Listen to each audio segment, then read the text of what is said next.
Écoutez tout le monde, je retrouve aujourd'hui on est samedi, je sais plus combien juillet, 28 juillet je crois, un truc comme ça. Aujourd'hui je voulais vous faire un FAQ, mais je trouvais que c'était beaucoup plus sympa que vous me posiez vos questions en direct, en vrai, en live. On est parti, go go go go. Je suis avec Anthony qui est là, donc là on va essayer d'aller trouver une place et de se rendre du coup là-bas.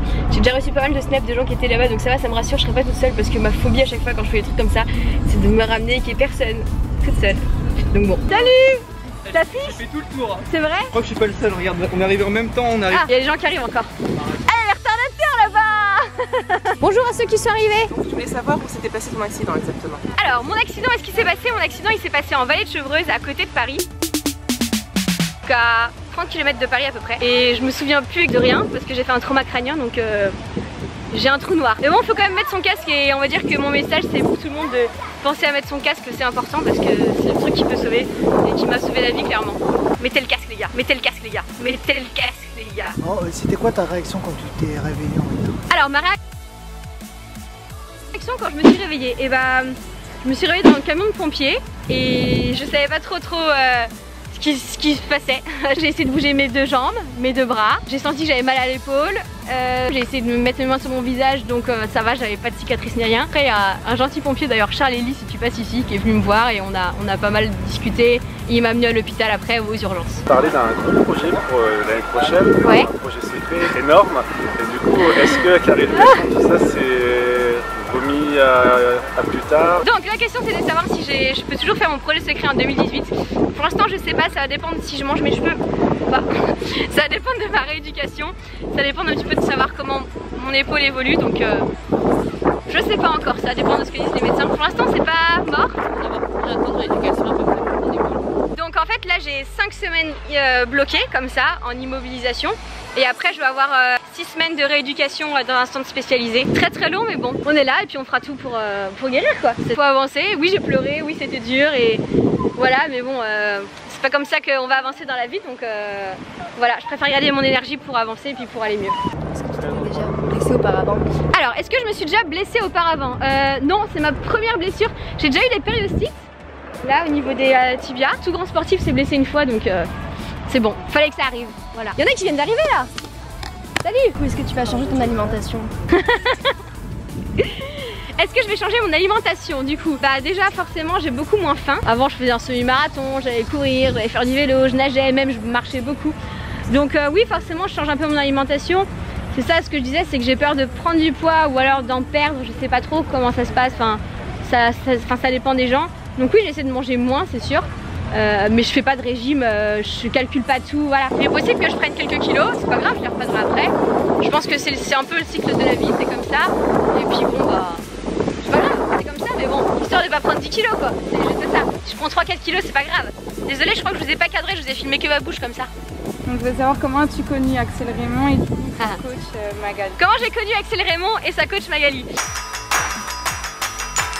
En fait, je travaillais avec quelqu'un qui m'aidait un petit peu par rapport à mon développement et qui connaissait Axel Raymond, qui faisait aussi partie de l'association de laquelle je fais partie, l'Enfance Pétillante. Un rapport un peu avec le défi que je vais faire l'année prochaine, il fallait que je nage beaucoup. Je l'ai contacté et du coup bah, elle m'a dit bah viens nager avec nous au club. Donc du coup j'ai été avec eux et c'était la première fois que je pleurais à tous mes entraînements.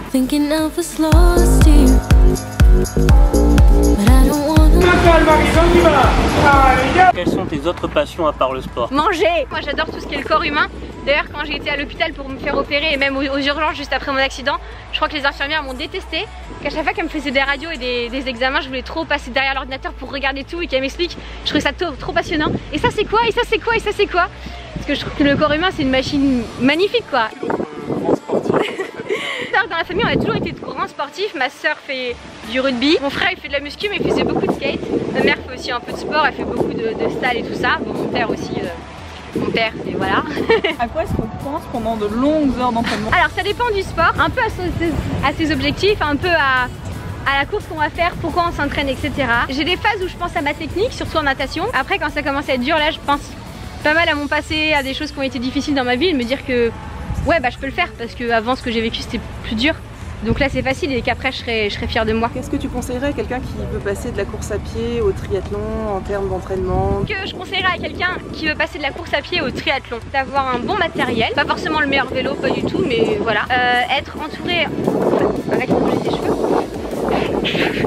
bien entouré, bien encadré, savoir exactement ce qu'on veut faire. Si on veut faire une petite course, c'est bien d'avoir un objectif, avoir un bon réglage sur le vélo, c'est important pour pas se blesser. Et savoir gérer ses entraînements course à pied par rapport aux autres entraînements. Entre le moment où tu as décidé de faire un Ironman et le moment où tu as fait un Ironman, il s'est passé combien de temps à peu près de préparation?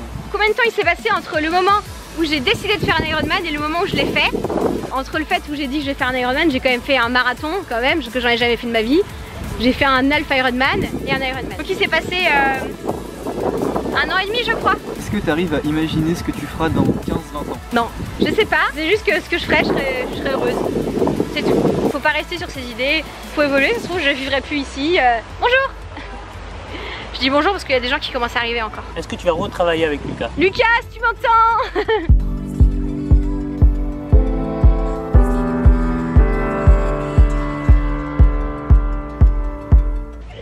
Est-ce que je vais retravailler avec Lucas? Oui, je pense. Donc Lucas, en fait, si vous connaissez pas, c'est Lucas Gouif sur Instagram. Je pense que même par rapport à ma rééducation et tout, je pense que je vais fondre un peu de ce bord-là. Dis-moi mon petit. Alors, du coup, qu'est-ce que tu as fait comme étude? Qu'est-ce que j'ai fait comme étude? Là, vous devez avoir mon double menton. Alors, qu'est-ce que j'ai fait comme étude et tout ça pour devenir coach? Moi, j'ai passé un bac ES, économique et social. Après, j'ai fait un BPGEPS, un brevet d'état, un BPGEPS AGFF. Sur mes poils de jambes, il va focuser. C'est bon. Vas-y. Alors, est-ce que tu comptes faire des tutos nutrition de ce que tu manges toute la journée? Est-ce que je compte faire des tutos nutrition sur ce que je mange dans la journée? Salut vous. Là, je pense que je vais essayer de me recaler une bonne nutrition parce que bon, je fais pas de sport et je bouge pas beaucoup moins qu'avant. Donc ouais, pourquoi pas. Par exemple, comme on dit, une journée dans mon assiette. Alors, est-ce que tu as entendu des préjugés sur les études sportives et sur tout ça? Parce que moi, enfin, je parle personnellement, mais je veux faire STAPS par exemple l'an prochain. Et on te dit qu'il n'y aura pas de débouchés? Non, on me dit il n'y a pas de débouchés, tu vas être prof de gym, tu fais pas des études, c'est du sport, ton métier c'est pas un futur métier. Ouais, en fait, c'est dire aux gens qu'il y a de plus en plus de gens qui font du sport, ça c'est sûr, c'est vrai. Et de plus en plus jeunes, les enfants s'y mettent, même les bébés nageurs, tout ça et tout. Et de plus en plus vieux. Moi, je coach une dame. Rosalie, elle a 83 ans, elle est géniale, elle est en forme. Le sport, ça se développe énormément. Et de toute façon, du moment que tu fais ce que t'aimes et que tu gagnes ta vie correctement, de toute façon, enfin, tu gagnes pas des milliers, hein. Mais humainement, tu gagnes la meilleure chose au monde. Comment tu vis pour de ne pas faire de sport en ce moment? Tu vas me faire pleurer encore. Comment je vis le fait de ne pas faire de sport en ce moment? Bah, c'est pas facile, hein. Mais bon, il y a des jours avec, il y a des jours sans. Je ferai du sport après, c'est pas grave, je me rattraperai. Puis je reviendrai beaucoup plus forte. Bon, je me retrouve ici, je suis rentrée chez moi, c'était top. Merci à tous ceux qui sont venus, merci à ceux qui sont restés jusqu'au bout, merci à ceux qui sont juste passés. Enfin franchement, ça m'a trop fait plaisir. Moi j'adore aller rencontrer des gens parce que c'est bien internet, c'est bien les vidéos, mais c'est cool de pouvoir vous rencontrer. Bon bah sur ce, je vous fais de très gros bisous et je vous retrouve très vite dans une prochaine vidéo. Ciao ciao.